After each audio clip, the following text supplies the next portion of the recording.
Here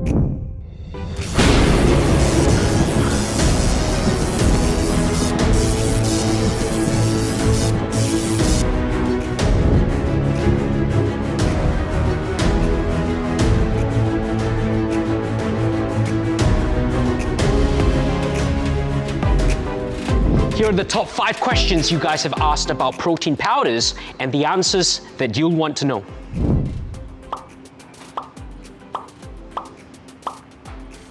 So question number 1, how many different types of protein powders are there? Simply speaking, there are 6 different types of protein powders that you would find in the market. Whey protein is your most common form of protein, and that could come from cow's milk or goat's milk. You would find a plant protein powder that can come from a range of different sources like rice, hemp, pea.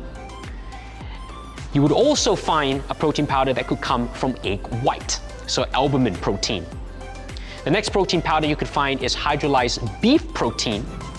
You could also find a collagen-based protein powder, as well as free aminos. And free aminos are broken down constituents of proteins itself.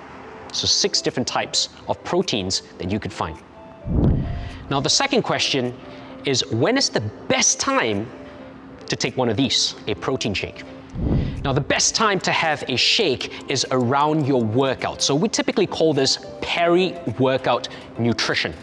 Different types of proteins can be used differently, whether you're having it before the workout, during the workout, or post-workout. Now if you're looking to have a whey protein shake, which is the most common of all protein shakes, then you would typically have it post-workout, directly after the workout, because this is when your muscles are most sensitive to insulin, and this is where you're absorbing the goodness of the protein. Question number 3, what is the difference between a whey concentrate and a whey isolate? Or sometimes it could be a whey hydrolysate. These 2 protein forms are very, very common. You would see them in any sports shop that you go into, but you may be confused as to which source to choose, the concentrate or the isolate. The whey concentrate is typically a protein form that contains a higher proportion of fat and carbohydrates with it as well. Because of that, the digestive time for the whey concentrate is longer. It stays in your intestinal tract for longer before it gets broken down and absorbed. And as a result of that, a whey concentrate is more suitable for sort of a meal replacement, or if you want something more long sustaining. A whey isolate or hydrolysate, on the other hand, is very refined protein. They've undergone more chemical processes to break the protein down into really fine building blocks called amino acids. These proteins have a lower proportion of fat and carbs. Some of them have next to nil within them. As a result of that, it is very absorbable. So a whey isolate or hydrolysate is a great protein to take post-workout. This is when your muscles are very insulin sensitive, and this is where your muscles will need that protein immediately to draw in for anabolic purposes. So the isolate, great for post-workout, the concentrate more through the entire day. Question number 4, can everyone benefit from a protein shake? We all know that we will benefit from protein itself. However, a protein shake is not necessarily the best form of protein for some people. How do you know that you don't do well with a protein shake? Often when people take a protein shake, it doesn't sit well within their gut itself. They may find themselves bloated after a particular protein shake. They might find themselves flatulent, farting, and in fact, you may have heard of the term protein farts. And protein farts tend to give you the smelliest farts that you have ever smelt. And it typically comes in the gym or from bodybuilders, telling me that they do not tolerate these protein powders well. A lot of the times, protein powders are also whey-based protein powders, and whey is a constituent of milk. Individuals that do not tolerate lactose well or milk-based products may not be able to tolerate whey protein, and as a result of that, they may react adversely to whey, all the way from gut intolerances to breakouts on the skin.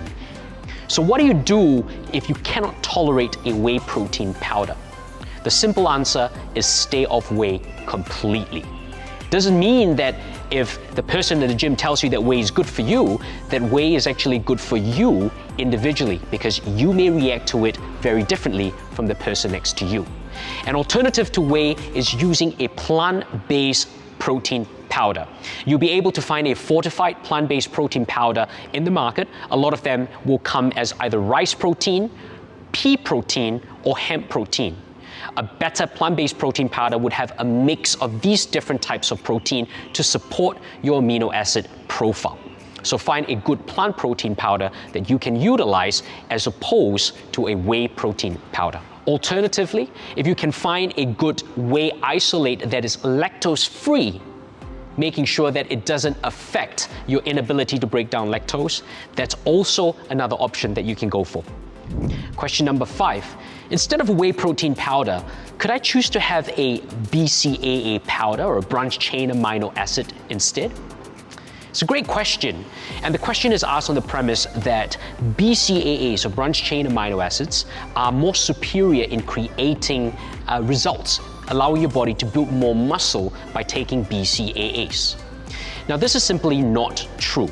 It is untrue because we know that from studies itself, branched-chain amino acids is not the limiting factor for muscle growth. In fact, what is the spectrum of 9 essential amino acids called EAAs. When you look at whey protein powder has BCAAs as well as the other essential amino acids that will support your body's ability to put on muscle. Whereas if you're just taking a BCAA powder, which is 3 amino acids in there, then you are limiting your body's ability to put on muscle itself. So if you don't want to take a whey protein powder, then you should look for an essential amino acid powder instead of just a BCAA powder. If you are sensitive to the additives and sweeteners that are being added into powders, then look for a pure essential amino acid that does not have fillers as well as artificial sweeteners, and that will be probably better for your gut. So that's all for today's video. Thank you so much for sending through your questions, guys. And if you do have any more questions, make sure you send them through. You can contact me on my Instagram at BAMPerformanceCoach. But also with this video, make sure that you put your comments below, tell me about how you feel about this video, and make sure that you guys subscribe.